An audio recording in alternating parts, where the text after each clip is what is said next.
নমস্কার বন্ধুরা, জয় মা তারা।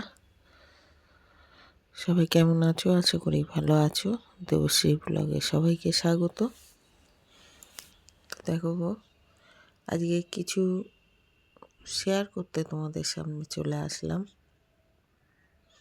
জীবনে কিছু কিছু মুহূর্তগুলো এমন মনে হয় যে এটা না হলেই ভালো হতো, এটা না করলে ভালো হতো, এটা না বললে ভালো হতো। মনে হয় কি না? তো আমার জীবনেও কিছু জিনিস ঘটে গেছে যেটা না বললে না করলে ভালো হতো, এটা আমি মনে করি।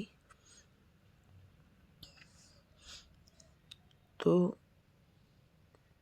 আরেকটা জিনিস, বিপদে না পড়লে মানুষকে চেনা যায় না।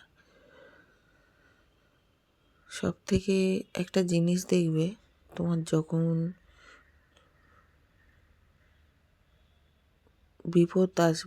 বিপদ থাকবে না, তখন তুমি মানুষকে চিনতে পারবে যে কে ভালো কে খারাপ,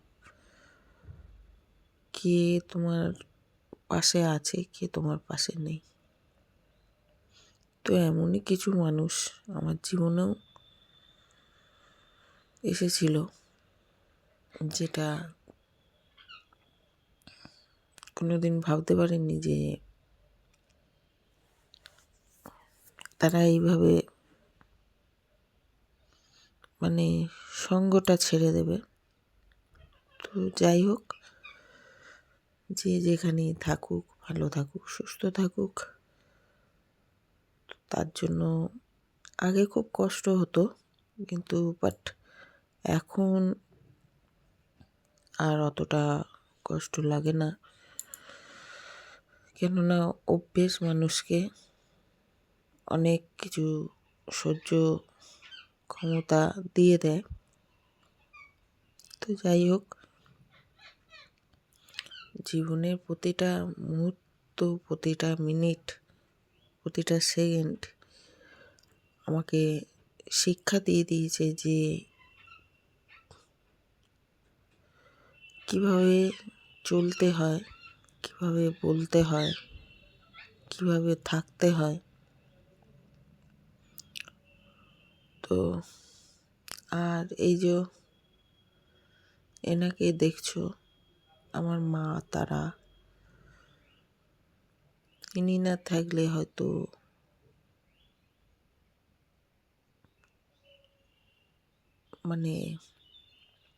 সহ্য ক্ষমতাটা আমি পেতাম না।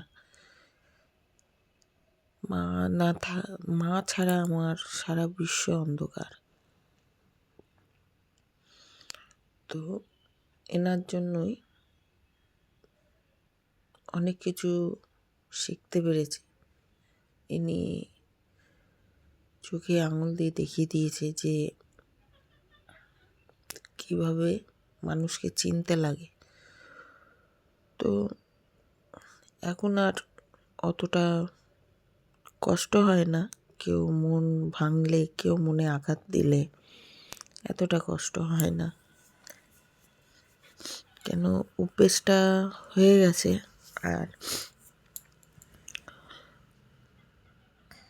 তো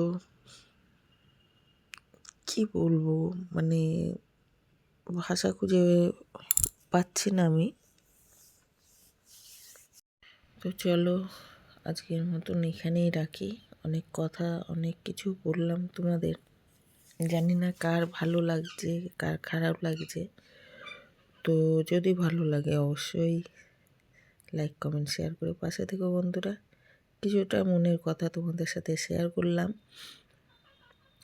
তো চলো, আজকের মতন এখানে রাখি। ভালো থেকো, সুস্থ থেকো, সাবধানে থেকো, পাশে থেকো।